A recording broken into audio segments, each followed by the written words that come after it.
T20 world cup ప్రారంభానికి ముందు పాకిస్తాన్కు పెద్ద షాక్ తగిలింది. ఆ జట్టు స్టార్ పేసర్ షాహీన్ అఫ్రిది మోకాలి గాయంతో ఆస్ట్రేలియా నుంచి స్వదేశానికి తిరిగి వస్తున్నాడు.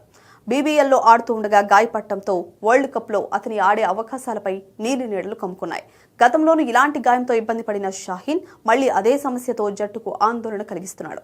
గాయం కాకముందే అఫ్రిదిని శ్రీలంకతో జరిగే టీ20 సిరీస్ కు పీసీబీ ఎంపిక చేయలేదు. అయితే బిగ్ బ్యాష్ లీగ్ లో బ్రిస్బేన్ హీట్ తరపున ఆడుతున్న సమయంలో ఫీల్డింగ్ చేస్తూ షాహీన్ కు మోకాలి గాయమైంది. దాంతో అఫ్రిదిని వెంటనే పాకిస్తాన్ క్రికెట్ బోర్డు లాహోర్లోని హై పర్ఫార్మెన్స్ సెంటర్ కు పిలిపించింది. అక్కడ వైద్య చికిత్స, రీహాబిలిటేషన్ ప్రారంభం కానుంది. క్రికెట్ ఆస్ట్రేలియాతో చర్చల అనంతరం షాహీన్ కు పూర్తి విశ్రాంతి అవసరమని ప్రాథమికంగా తేలడంతో ఈ నిర్ణయం తీసుకున్నట్లు పీసీబీ వర్గాలు వెల్లడించాయి. ఇక పీసీబీ అధికారి తెలిపిన వివరాల ప్రకారం షాహీన్ గాయం తీవ్రత ఎంత మేరకు ఉందో, అతడు ఎంతకాలం విశ్రాంతి తీసుకోవాలో బోర్డు వైద్యులతో సమావేశం తర్వాతే స్పష్టత రానుంది. ఈ గాయం అతడి భవిష్యత్ షెడ్యూల్ను ప్రభావితం చేసే అవకాశం ఉంది. ఈ పరిణామాలపై షాహీన్ కూడా స్పందించాడు. బీబీఎల్ను మధ్యలో వదిలి వెళ్లాల్సి రావడంపై నిరాశ వ్యక్తం చేస్తూ సోషల్ మీడియాలో పోస్ట్ పెట్టాడు. బ్రిస్బేన్ హీట్ తరపున ఆడడం నాకు చాలా ఆనందం ఇచ్చింది, కానీ సీజన్ పూర్తి చేయలేకపోవడం బాధగా ఉంది. త్వరలోనే మళ్లీ మైదానంలోకి వస్తాను అని ఆశిస్తున్నాను అని షాహీన్ పేర్కొన్నాడు.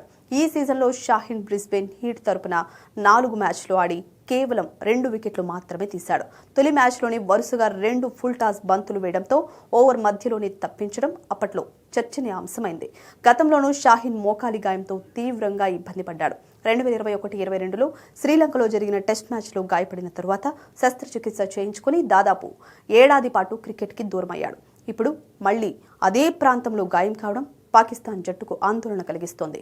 గాయం కాకముందే షాహీన్ను జనవరి 7 నుంచి 11 వరకు శ్రీలంకతో జరిగే 3 మ్యాచ్ల టీ20 సిరీస్కు ఎంపిక చేయలేదు.